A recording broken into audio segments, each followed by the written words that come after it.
5 Ways the Winter Season Glorifies the Supreme Lord by Krishna's Mercy.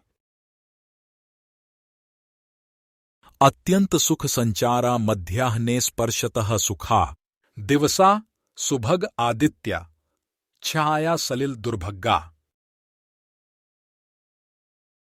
Quote, in the middle of the day, it is exceedingly pleasant to go about and it is delightful to the touch.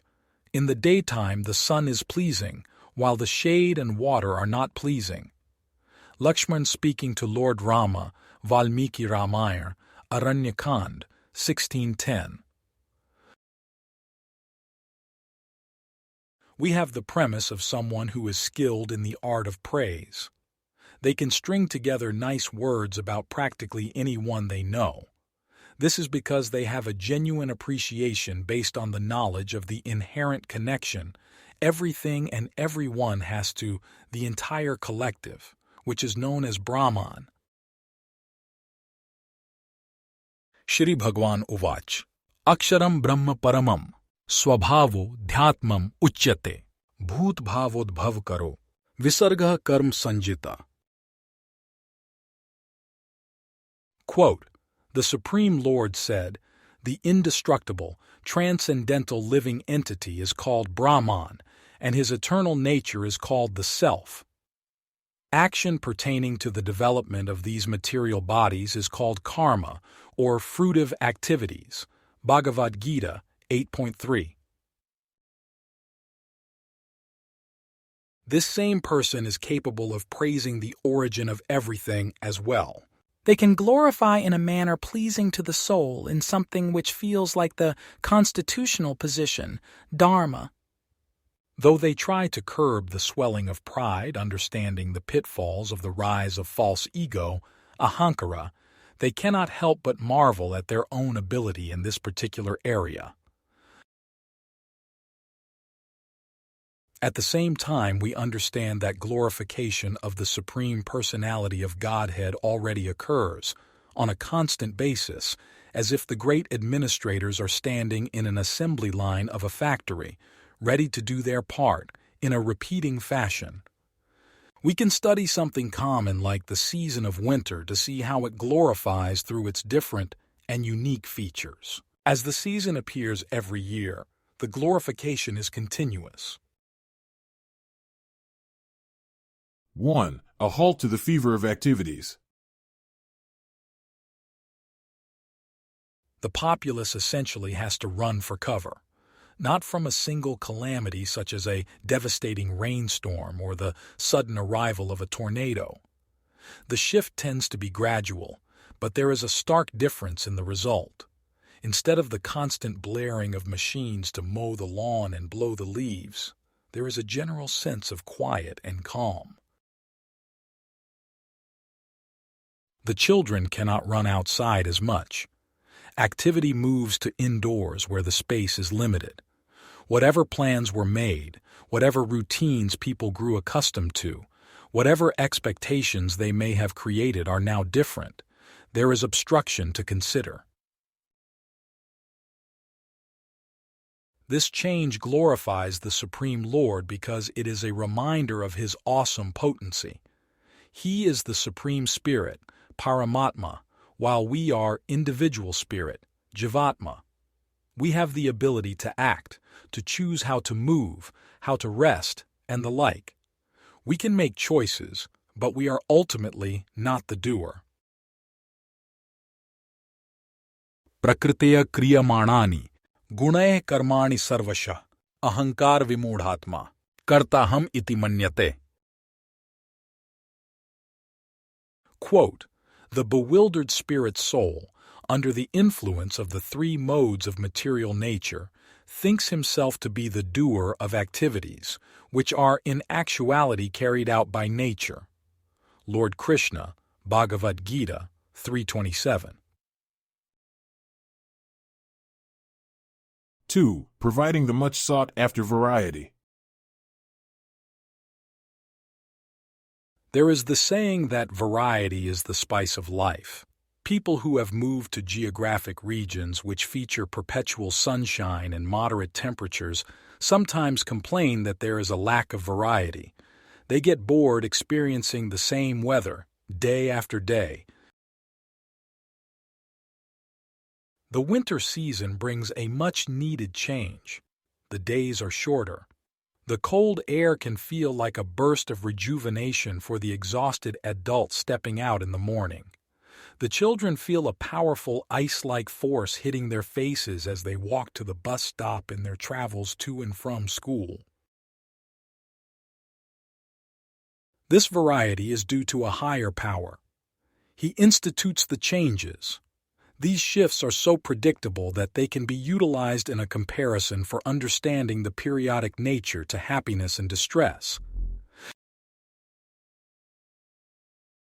Matra sparshastu kaunteya, shitoshna sukh dukkha, agma paino nityas, tans titikshasva bharat.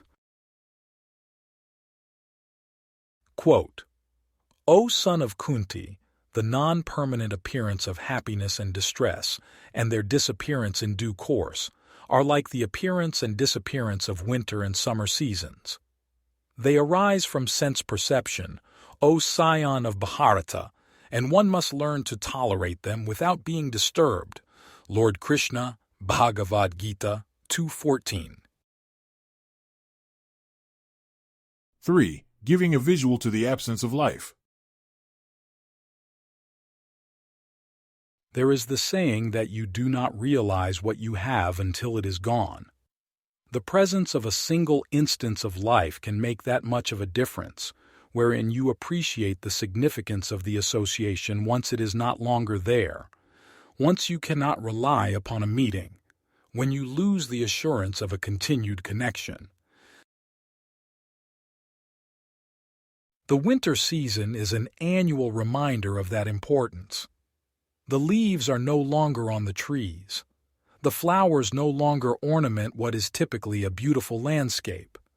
The birds no longer hum in a sweet manner to welcome the beginning of a new day. If we feel appreciation in the absence of life, we are indirectly experiencing the importance to the life of all life, the source of power for that which is animate, the animating force itself. Everything has a link to the original source of power, who is actually the energetic Shaktiman. पुण्योगंड पृथिव्याच तेजस्यास्मि विभावसौ जीवनम सर्वभूतेषु तपस्यास्मि तपस्विषु तौं दीयस्तोह. Quote, I am the original fragrance of the earth, and I am the heat in fire. I am the life of all that lives, and I am the penances of all ascetics. Lord Krishna, Bhagavad-gita 7.9. 4. Creating an appreciation for the sun. In their attempt to mock a culture they barely understand, the less intelligent will say that without the introduction of English culture, invaded upon the area, a certain set of people would have remained primitive in their ways. Since they were introduced to literary artists such as Shakespeare, they became cultured enough to fit in with modern life, to make a living respectable enough to share with the rest of the world. The truth is that nothing can compare with the artistic expression embedded within Vedic culture, which is rooted in the connection to the Supreme Lord. From an ancient Sanskrit work like the Ramayana, we find beautiful artistic expression not only in praise of an avatara of God the person, but also of integral aspects to the life experience, such as friendship, parenting, and nature. Apricity is a word that refers to the warmth of the sun during the winter time. We can impress others by using this word, but we see that the same concept is already found within the Ramayana. Lakshmana, who is also known as Ramanuja, describes how in winter the sun is pleasing, subhaga, during the day. The shade and water are not as agreeable, Durbhaga. In the winter it is generally pleasing, Sukha, to roam about during the day. The ground is pleasing to the touch. This is due to the influence of the sun. The comparison is based on the same situation during the summertime. Especially in areas of the world with a tropical climate, it is dangerous to roam about during the daytime in that division of the year. The sun is not pleasing at all. It is the same sun, however. This means that the winter season glorifies the Supreme Lord through the added appreciation for the sun. We tend to notice the sun more during the winter. Apricity is a unique experience. It is a kind of taste that cannot be replicated during other times of the year. 5. Dear to Sri Rama. Lakshmana explains that the winter is dear to Sri Rama. This is a reference to a specific time of the year, the onset of winter in relation to a specific person, the eldest son of King Dasharatha. As winter occurs every year, it means that there is a season most pleasing to that beloved husband of Sita arriving on a recurring basis.